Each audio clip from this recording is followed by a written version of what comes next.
they don't really talk too much about this guy, and they want to just write him off as, oh, the guy's corrupt, he's this and that. But yeah, let's see about that.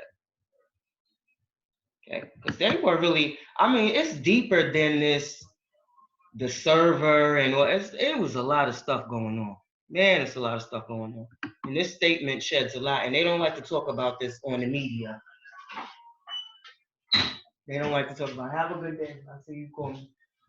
They don't like to talk about this a lot on the media. So here he is, introducing himself, Victor Shorkin. He's letting you know about his citizenship. It says, I make this statement at the request of lawyers acting for, I think that says Dimitri Fatash, DF, for use in legal proceedings in Austria. I do this entirely voluntarily and without any threat or inducement. I am a former general prosecutor of the Republic of Ukraine. I worked in the General Prosecutor's Office of Ukraine from May 1980 to April the 3rd, 2016 at different times. I was Deputy Prosecutor of Ukraine on 3 separate occasions, from 02 to 03, from 05 to 07, and from 2014 to 2015. I was General Prosecutor of Ukraine from the 10th of February 2015 to the 3rd of April 2016. I was dismissed from the position of General Prosecutor in the circumstances that I set out below. Now, please excuse me because I'm dealing with this laptop here. Okay, see? That's not what we want to do.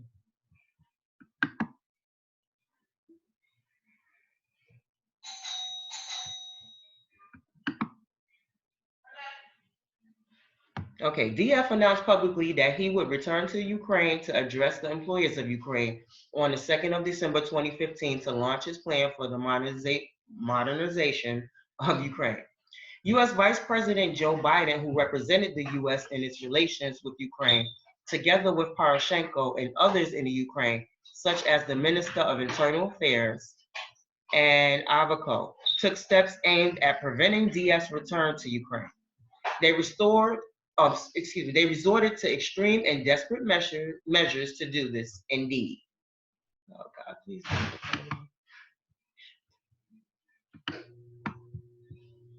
How could we do this without all that nonsense? I guess I'm going to have to edit this.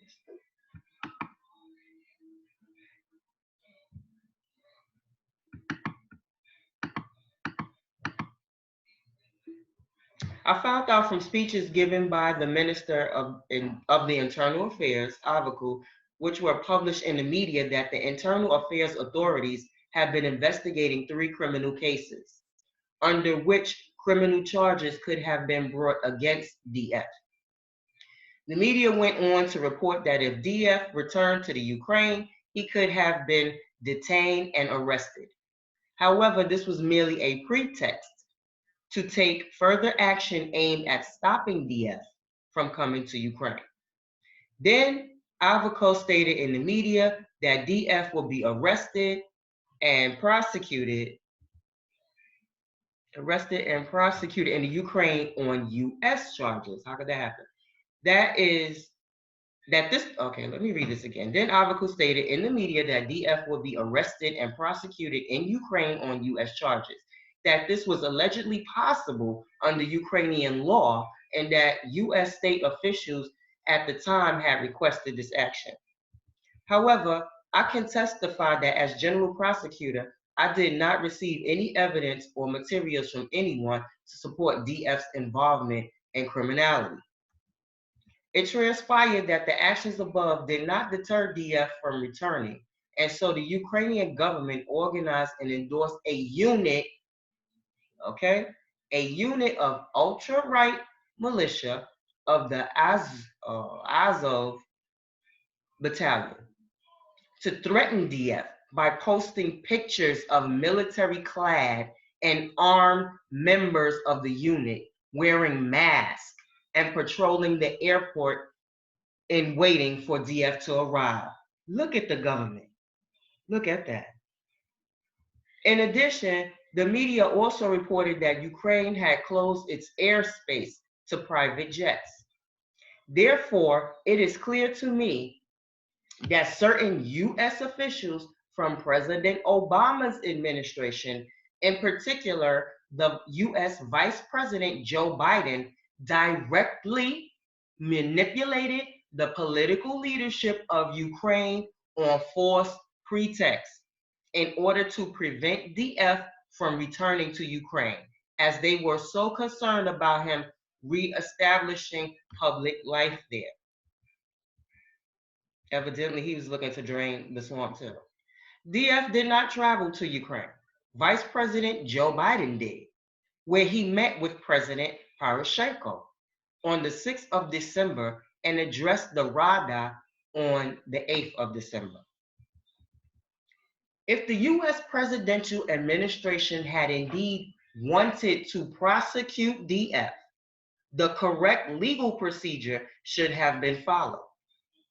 DF should have been subjected to the official procedure of criminal prosecution upon his arrival in Ukraine on the basis of materials officially provided by the USA and a detailed analysis of all the evidence and relevant legal provisions in full compliance with the Ukrainian law.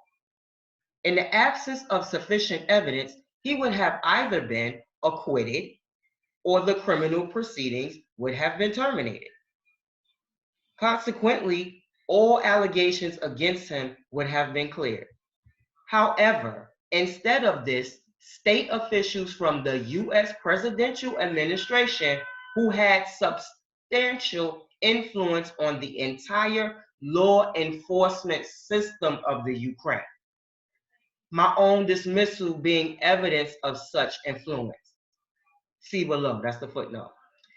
Did not take any actions in regards to bringing criminal charges against DF in Ukraine. Therefore, I believe that having realized that they could not mount a sustainable prosecution in Ukraine, and following their recent loss in respect of the extradition case in Austria, where they were trying to get DF from there, they took active steps in order to block his return to Ukraine. Now, I'm not defending DF. I don't know a lot about that case or the situation. You can look into that for yourself. But this is his somebody who was defending him. Had DF arrived in Ukraine, there was a real possibility of an attempt being made on his life. And we can go by that by the statement he made earlier, where people from the this militia had on masks and circling the airports and shutting down the private stripways so you can't land there. So, hey, I know for the fact that there were no.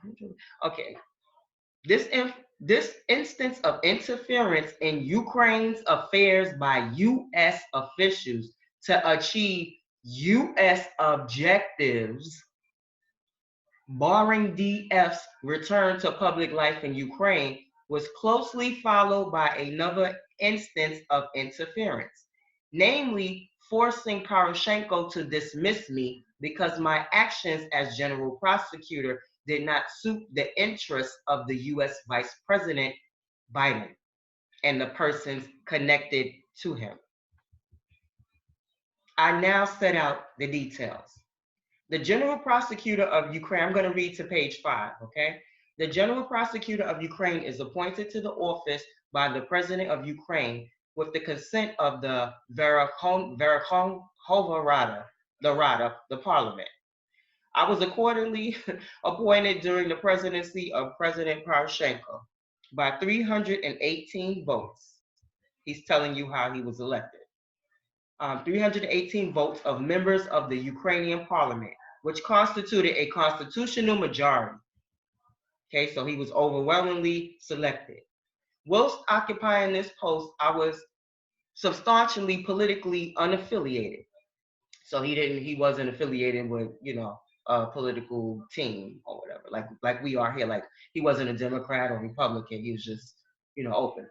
The circumstances of my dismissal were that I tendered my resignation to the Rada at the request of President Poroshenko.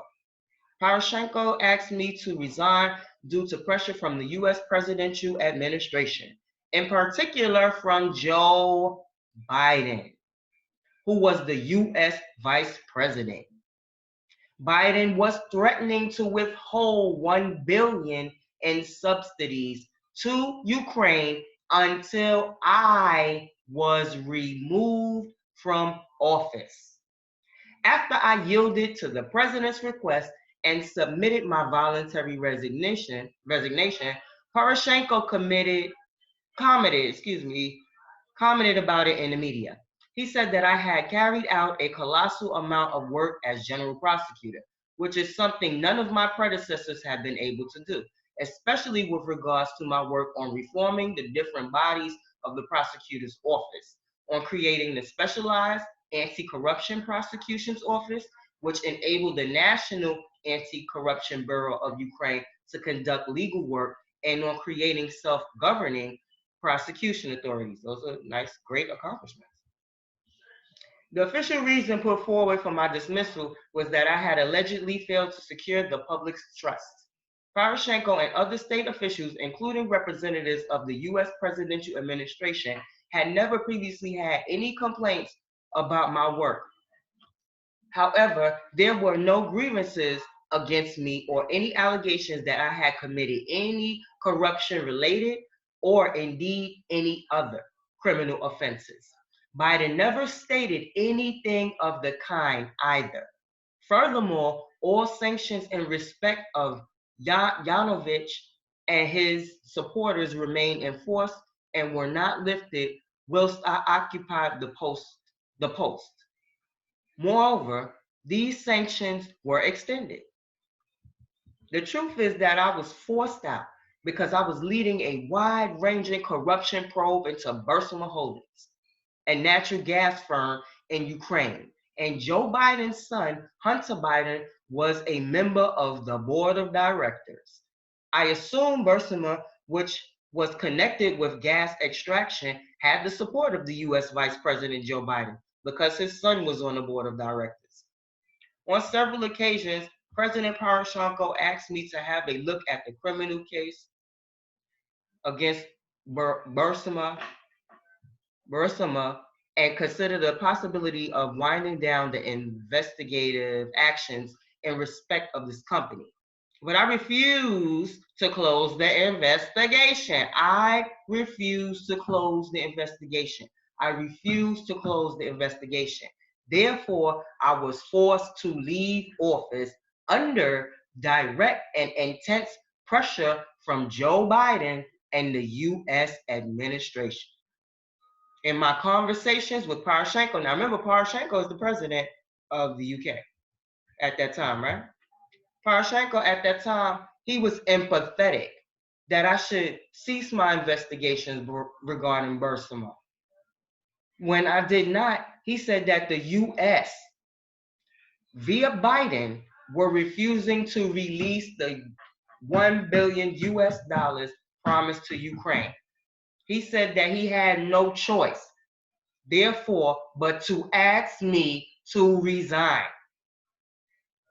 I'm not even going to go no further than that. You go back and you read the rest of it. But this is clear, cut, and dry. Joe Biden is the one who is guilty of corruption as far as Ukraine goes. Impeach him.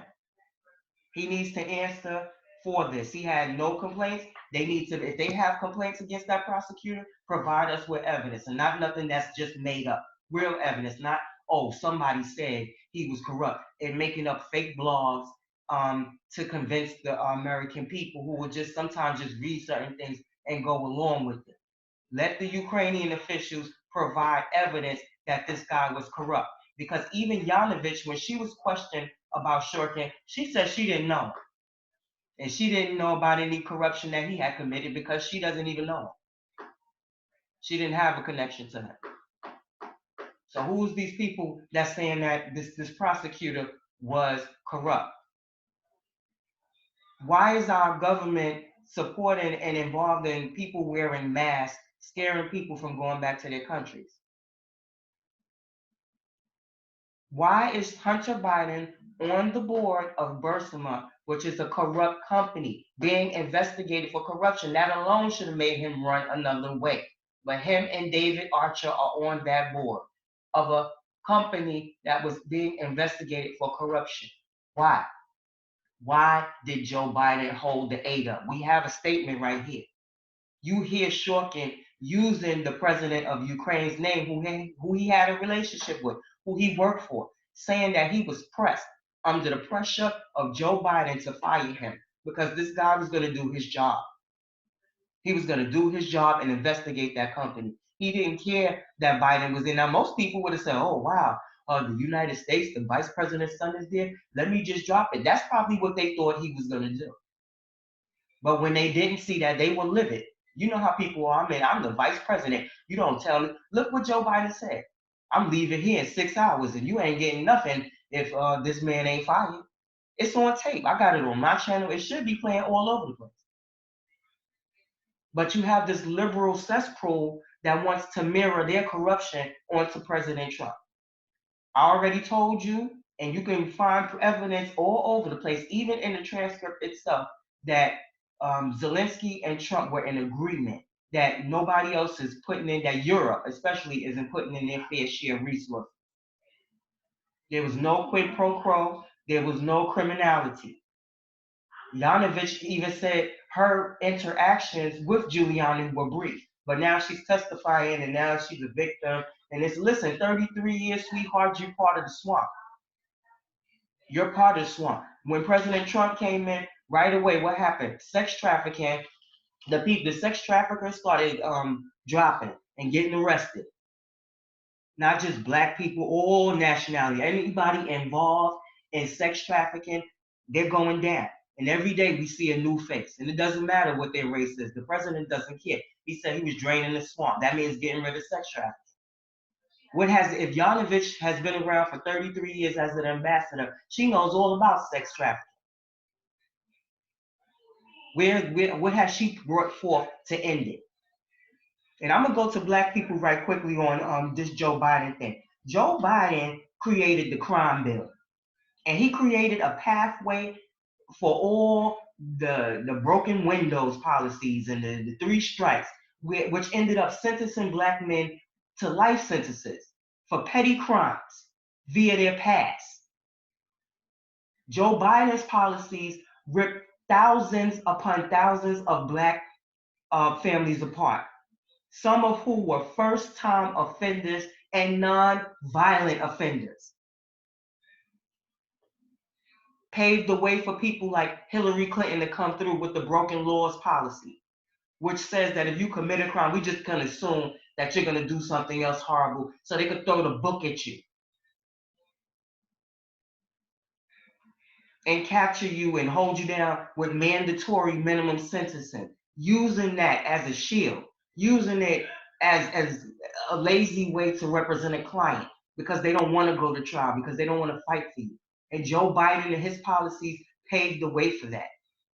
And you mean to tell me you want to sit back and allow this man to provide a job for his son for $50K a month that he wasn't even qualified for, using his position to hold up money from a country that desperately needed it, who were being victimized and assaulted from Russia? And you want to sit back and allow this type of person who showed you who he was to represent you as a president? He showed black people who he was. So it's easy for me to believe this, because even when presented with the data, and this is the whole Democratic Party, even with presented with the data of the unfair injustices that the criminal justice system has inflicted upon the black community, they still refuse to do anything about it until President Trump came along, who wrote an executive order for criminal justice reform. And you know who's holding that up? The Democrats. Without President Trump, we don't have criminal justice reform because it's in the form of an executive order. It's not the law yet. And you know why? Because Democrats are content with you going to jail. Joe Biden is okay with you going to jail, with your son going to jail. But he could commit fraud, perjury, nepotism, come out and make slanderous statements to black people telling them the Republicans are going to put you in chains, be responsible for policies who have enslaved you, the whole party, the whole Democratic Party. And now they're trying to steal a presidency, steal the election because, like Ocasio-Cortez said, we can't beat him. We have to impeach him because we can't beat him. You know why? Because he doesn't need a scandal to run on, because President Trump could run on his record. He could run on the jobs numbers. He can run on the stock market. He can run on criminal justice reform. Opportunity zones, feel how you may. Bringing money to the farmers so that we can produce and grow more here, because I'm so tired of the E. coli breakouts. Got to start growing things at home. And our president is making sure that we bring whatever manufacturing jobs that we can bring back, we bring them back to America. He's fixing our broken immigration system, which disenfranchises not only the black community, but the poorest community, and stagnates wages. He's trying to do something about the cost of prescription drugs. Democrats don't want to come across the aisle on that. They don't want to come across the aisle on a prescription drug deal. They don't want to come across the aisle on criminal justice reform. Some of their biggest supporters are black. Some of their biggest supporters are the elderly. And they won't come across the aisle and be bipartisan on those issues. They say President Trump is a racist. He hates Mexicans and he hates Spanish people. And he wanted to get them out. Well, he was going to give them DACA and DAPA. The only thing he asked for was money for the war. He said, give me money for the war. I'll make a deal with DACA and DAPA. They said no. This policy, the Democratic Party has been allowed to get away with corruption, coercion, slander, ruining people's lives, sicking the police on people, sicking private investigators, Secret Service on people. We had a YouTuber he said some things about Obama, whether we agreed with him or not, or whatever. Secret Service ended up at his house, allegedly. And he was a big YouTuber, you know? So we've seen corruption within this party. It's nothing new. They don't have anything on President Trump. Show your support for a president who is actually really trying to make change. Show your support by using your voice to speak out, and not only that, using your voice to make sure that he maintains his presidency in 2020. And we send the Democrats a loud and clear message that we are tired of their dictatorship, and we are tired of their corruption, and we are in support of our president draining the swamp. My name is Ray Ray. I like to bring awareness through conversation, the hopes that it sparks change, and I am out.